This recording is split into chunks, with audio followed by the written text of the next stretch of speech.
তো গাইজ আমি আজকের কুলের আচার নিয়ে চলে এসেছি। কুলটাকে আগে থেকে ভিজিয়ে রেখে দিচ্ছি, ভালো করে ধুয়ে নিয়েছি, নিয়ে ভিজিয়ে দিয়েছি। তো দেখো কুলগুলো টুপেও অনেক বড় বড় হয়ে গিয়েছে।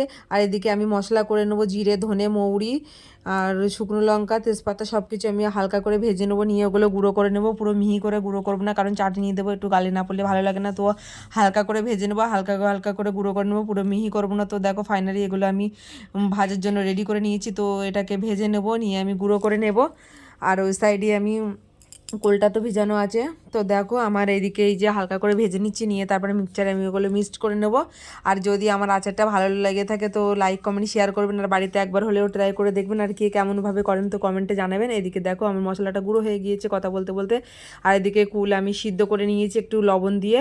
সিদ্ধ করার পরে তো দেখো ভালো করে লবণ দিয়ে নিয়েছি, নিয়ে একটু সুন্দর করে সিদ্ধ করে নিয়েছি। আর কুলগুলো তারপরে 1 কিলো চিনি নিয়েছি, আর 500 বাসতা নিয়েছি, নিয়ে বাসতাটা কালারের জন্য দিয়েছি, আর চিনি 1 কিলো দিয়েছি। তো দিয়ে ভালো করে সুন্দর করে ওটা যতক্ষণ না চিট মতো হবে, দেখতে সুন্দর হবে, খেতে সুন্দর, মানে দেখেই বুঝে যাবে যে হয়ে গেছে।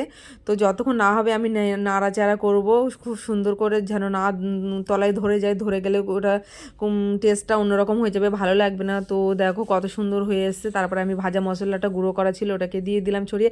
ফাইনালি আমার রেডি হয়ে গেছে, একটা সুন্দর কাচের বয়ামে নিয়েছি, নিয়ে আমার এটা রেডি হয়ে গেছে। তো কে কে খাবে চলে এসো আমার বাড়িতে, রেডি করে রাখা আছে। তো দেখা হচ্ছে পরে ভিডিওতে, টাটা বাই বাই।